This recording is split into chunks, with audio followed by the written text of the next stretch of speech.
Good night, senior high school peeps of 2025. So I'm here with another paranormal stories telling the dark episodes, the most requested paranormal stories of the year, and so tonight I'll be reading Clink, Clinkity, and the Red Spot.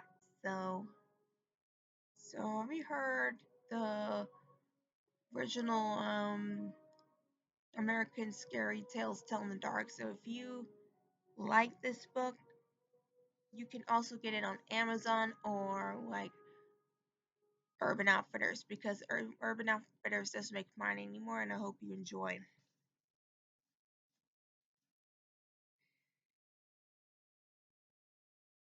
This paranormal story is the first thing that we're reading is Clinkity Clink.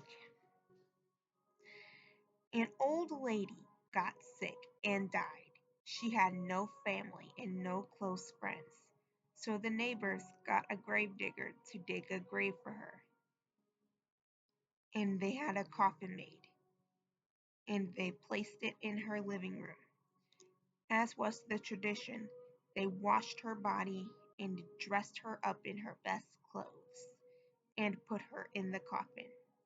When she died, her eyes were wide open, staring at everything and seeing nothing. The neighbors found two old silver dollars on her dresser, and they put them on her eyelids to keep them closed. They lit candles and sat up with her, so that she would not be too lonely on that first night that she was dead. The next morning, a preacher came and said a prayer for her. Then everybody went home. Later, the gravedigger arrived to take her to the cemetery and bury her.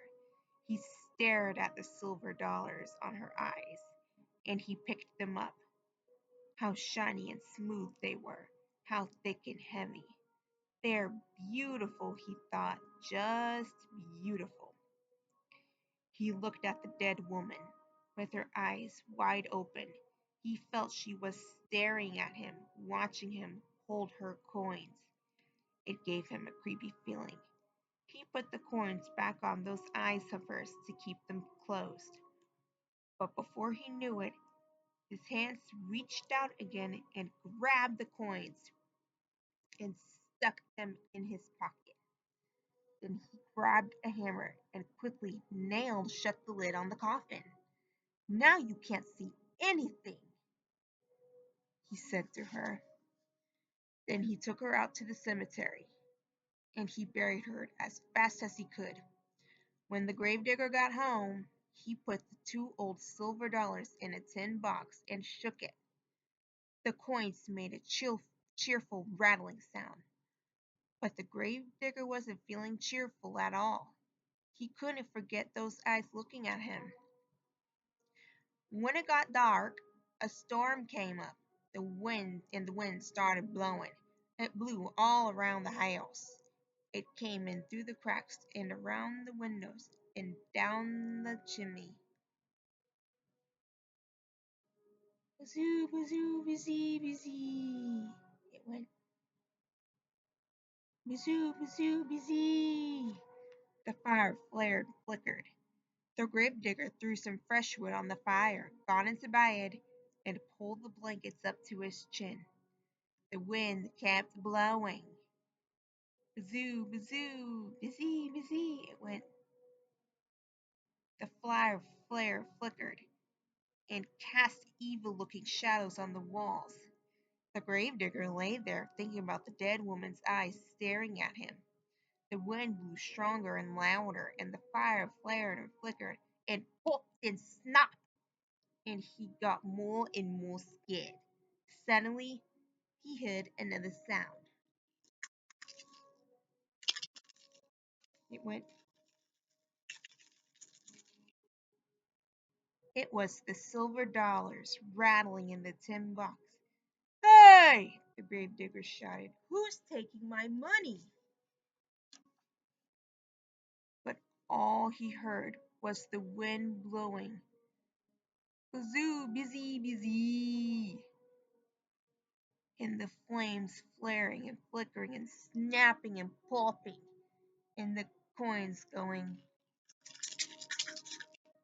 He leaped out of bed and trained up the dollar. Then he hurried back, but his head had barely touched the pillow when he heard. Then he heard something way off in the distance. It was a voice crying, "Where is my money? Who's got my money? Ooh, ooh." And the wind blew. Wazoo, busy, busy. And the fire flared and flickered and snapped and popped, and the money went. The gravedigger was really scared. He got out of bed again and piled all the furniture against the door, and he put a heavy iron skillet over the tin box. Then he jumped back into bed and covered his head with the blankets. But the money rattled louder than ever, and way off a voice cried, "Give me my money! Who's got my money? Ooh, ooh!" And the wind blew, and the fire flared and flickered and snapped and popped, and the gravedigger shivered and shook and cried, "Oh, lordy, lordy!" Suddenly the front door flew open, and in walked the ghost of the dead woman, with her eyes wide open, staring at everything and seeing nothing. And the wind went, "Bazoo, busy, busy." And the money went, and the fire flared and flickered and snapped and popped. And the ghost of the dead woman cried, "Oh, where is my money? Who's got my money? Who? Who?" And the gravedigger moaned, "Oh, lordy, lordy."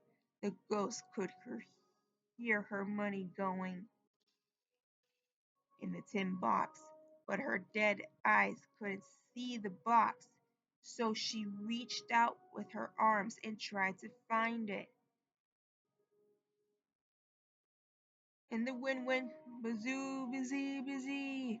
And the money rattled, and the fire flare flickered and snapped and popped, and the gravedigger shivered and shook and moaned, "Oh, lordy, lordy." And the woman cried, "Give me my money. Who's got my money? Ooh, ooh." "You got it."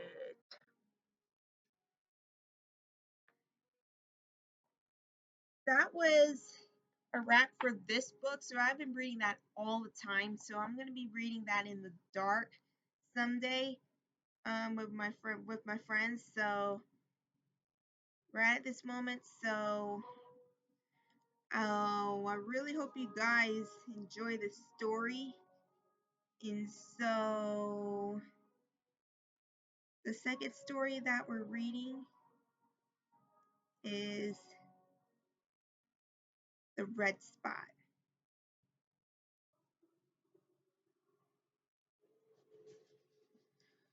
The Red Spot. While Ruth slept, a spider crawled across her face. It stopped for several minutes on her left cheek, then went on its way. "What is that red spot on my cheek?" she asked her mother the next morning. "It looks like a spider bite," her mother said. "It will go away, just don't scratch it." Soon the small red spot grew into a small red boil. "Look at it now," Ruth said. "It's getting bigger. It's sore." "That sometimes happens," her mother said. "It's coming to a head." And a few days later, the boil was even larger. "Look at it now," Ruth said. "It hurts and it's ugly." "We'll have the doctor look at it," her mother said. "Maybe it's infected." But the doctor could not see Ruth until the next day. That night, Ruth took a hot bath. As she soaked herself, the boil burst. Out poured a swarm of tiny spiders from the eggs their mother laid inside of her cheek.